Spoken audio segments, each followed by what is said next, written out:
Thank you. Rushanara. Thank you. So, Andrew, I just wanted to ask you a question about the those who are in work and the burden that's going to fall on them. How do you see the implications of that playing out? And then also, given that I'm relying on old data, but it's probably still relevant, much of the ageing that's going to happen is not going to be disability-free. How does that play out in terms of distributional impact? And it would be really helpful to know. I mean, I appreciate you might not want to or be able to answer all of those, both of you, those questions, but it would be really interesting to understand how that plays out in terms of equity considerations. And then the point you were making, which was very disturbing, is around the regional distribution effects and the impact on the impact on those in the north-south divide being exacerbated, which seems to be completely contradictory to the government's talk about levelling up. There seems to be, we had transport announcements yesterday about, HS2.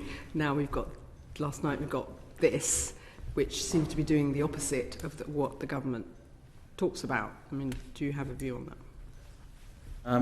So some of that, I think, forgive me, goes beyond my legitimate remit, but I think it certainly is the case that there is a distributional and regional impact, particularly from this latest change. And one of the things that was in our minds 10 or 11 years ago, and I think was in the minds of the legislation, many of you may have voted for this legislation in 2014, was that the way of bringing together the means-tested and the capped system was a way of providing progressivity, and that was a way of, in part, addressing regional as well as just regional disparities, as well as disparities of income and wealth. So I do think that is an important issue.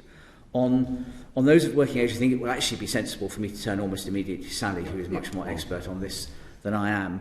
But my immediate sense is that this metering change is also very significant for those of working age, because more of those of working age needing social care tend to have lower assets and income, and therefore are more likely to be within the means-tested system.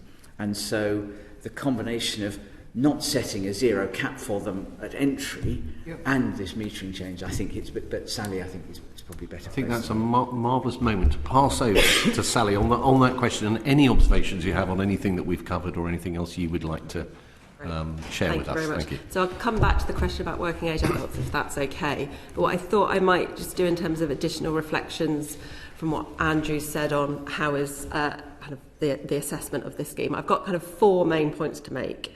One is around the structure of the cap cost and the means-tested system. So to say, from my perspective and the King's Fund's perspective, the cap cost model with the extended means test is the right structural way to help protect people against that catastrophic cost, to do risk pooling. So we think it's the right overall structure.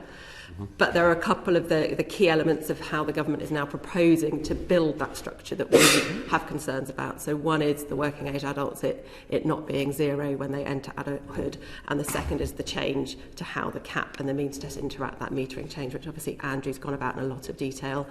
I think for me, those structural issues are very significant because it feels to me that those are the things you set once and set at the start of a scheme.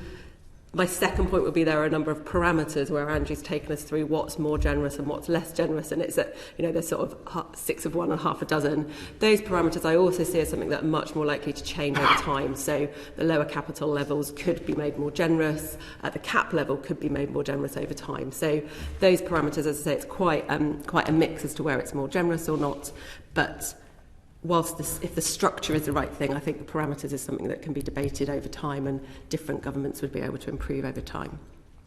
But the third point I make is that actually the original Dilnot Commission did much more than just talk about a cap cost and a means test. So it's just worth remembering that there were a whole host of other recommendations, for example, on the need for a public information campaign so individuals understood what their liabilities were to help them plan and prepare, recommendations about working with financial services industry to make sure that different products would emerge to be able to support individuals, and better support for carers. And we've not seen much information from government on any of those wider set of things which are desperately required to make the system work, because if this is going to help people plan and prepare, they need to know about it. It's not something that they should just find out about when they first get a care need.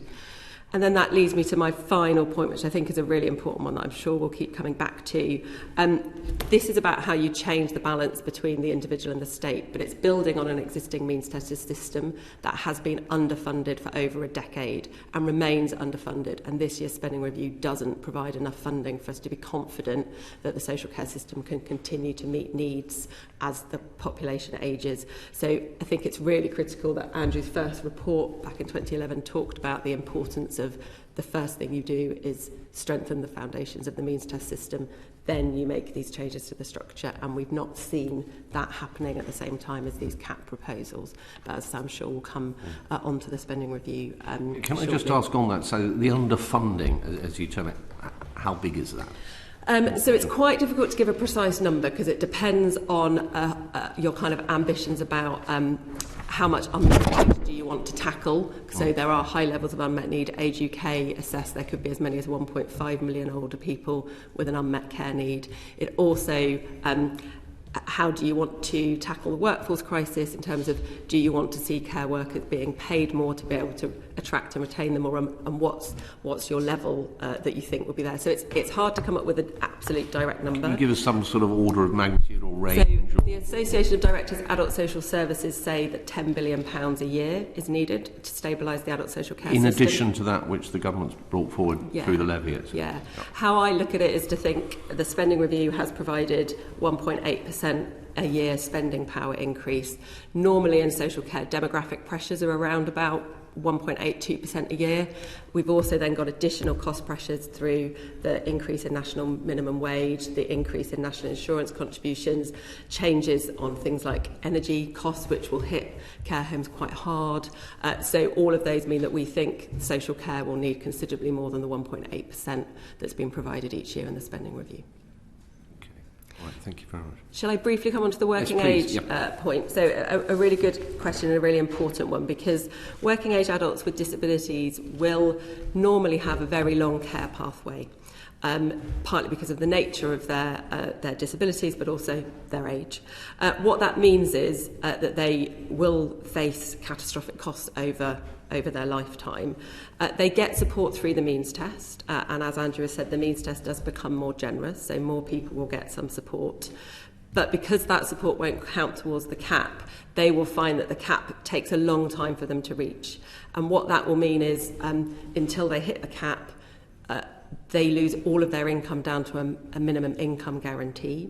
The government has now confirmed it will unfreeze the levels for the minimum income guarantee. It's been frozen for a number of years. But actually what you end up creating with working age adults is a kind of a catch-22 where they have very little, if they're working, actually all of their money is going into care provision, and that will keep on happening until the cap gets hit. So I think there are quite considerable implications for working age adults. It's harder to do an analysis on numbers of those because it's not as clear what their current asset base are. So it's more difficult to do that numbers.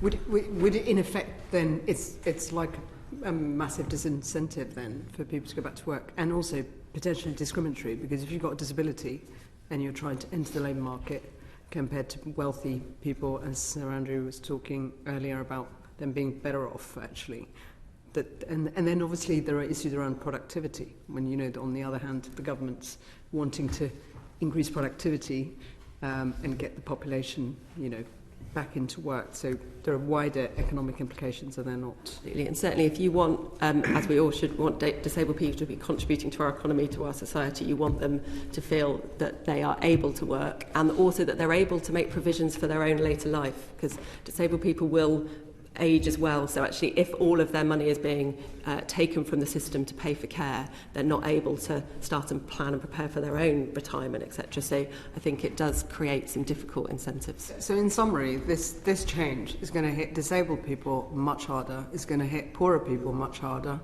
it's going to hit people in the north much harder, and it's regressive, isn't it? It's much harder than the Care Act proposals about how the CAT scheme works based on Andrew's original report. For all of those groups, it is still better than the current system because of the changes to the means test thresholds. Not as good as current legislation would suggest. Okay. Thank you. Great. So on this distributional point, you're going to come back to the committee because I think this is something we want to look at the detail on. But I know it's all out. It's a question of through to us. But